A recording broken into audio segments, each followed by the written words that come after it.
বেনাপোল স্থলবন্দর দিয়ে 2 দিন ফল আমদানি বন্ধ থাকার পর পুনরায় ফল আমদানি শুরু হয়েছে।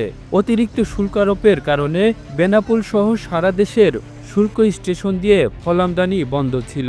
এর ফলে সরকারের প্রায় 100 কোটি টাকার রাজস্ব আয় কম হয়েছে। বেনাপোল স্থলবন্দর দিয়ে ফল আমদানি গত 2 দিন বন্ধ ছিল। আপনারা জানেন যে ফল ব্যবসায়ীদের একটা দাবি ছিল শুল্ক কমানোর জন্য। সদস্য সরকারের কাছে সে দাবিটি তারা জানিয়েছে। 2 দিন তারা ফল আমদানি বন্ধ রাখে। আজ থেকে আবার আমদানি শুরু করেছে। আমরা স্থলবন্দর বেনাপোলের পক্ষ থেকে সব ধরনের সহযোগিতা করছি। সকাল থেকে এখন পর্যন্ত 15 ট্রাক ফল আমাদের বন্দরে এসে পৌঁছেছে এবং সেটি খালাসের কাজ চলছে।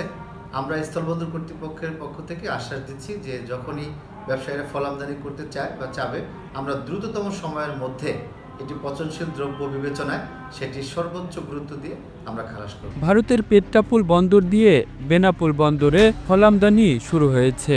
দুপুর 12টা থেকে বেলা 2টা পর্যন্ত 40 ট্রাক ফল বেনাপোল বন্দরে প্রবেশ করেছে। এই বন্দর দিয়ে ভারত থেকে যেসব খাদ্যদ্রব্য আমদানি হয় তার বেশিরভাগই ফল। দেশে ফলের চাহিদা মেটাতে এবং সাধারণ ক্রেতাদের কথা চিন্তা করে আমদানিকারকেরা আজ থেকে আবারও ফল আমদানির সিদ্ধান্ত নিয়েছে। আমদানি খরচ বেশি হওয়ায় দাম বাড়িয়েছেন খোলা বাজারের বিক্রেতারা।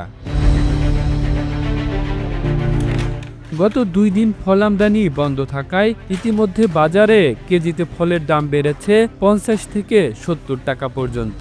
কাস্টমস কর্তৃপক্ষ আগে 20% সম্পূরক শুল্ক আদায় করত। এতে করে কেজি প্রতি ফলে সরকারকে 101 টাকা রাজস্ব দিতে হতো। গত 9 জানুয়ারি জাতীয় রাজস্ব বোর্ডের এনবিআর নতুন এক নির্দেশনায় ফল আমদানির ওপর সম্পূরক শুল্ক 10% বাড়িয়ে 30% নির্ধারণ করে। সেক্ষেত্রে কেজি প্রতি শুল্ক কর 15 টাকা বেড়ে দাঁড়ায় 116 টাকায়। বেনাপোল আমদানি রপ্তানিকারক সমিতির সাধারণ সম্পাদক মোহাম্মদ জিয়াউর রহমান বলেন, বেনাপোল বন্দর দিয়ে গত 2 দিন ফল আমদানি বন্ধ থাকায় দেশের বাজারগুলোতে ফলের দাম কয়েক গুণ বৃদ্ধি পেয়েছে। মূল্য বৃদ্ধি রোধে এবং সাধারণ ক্রেতাদের ক্রয় ক্ষমতার মধ্যে আনতে ব্যবসায়ীরা আবার ফল আমদানির সিদ্ধান্ত নিয়েছে।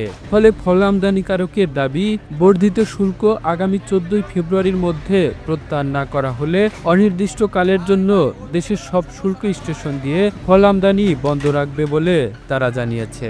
বেনাপোল স্থলবন্দরের পরিচালক মোহাম্মদ শামীম হোসেন জানান, গত 2 দিন মঙ্গলবার, বুধবার ফল আমদানি বন্ধের পর বেনাপোল স্থলবন্দর দিয়ে ফল আমদানির কার্যক্রম শুরু হয়েছে। তাই 70 ট্রাক ফল বেনাপোল স্থলবন্দরে প্রবেশ করেছে।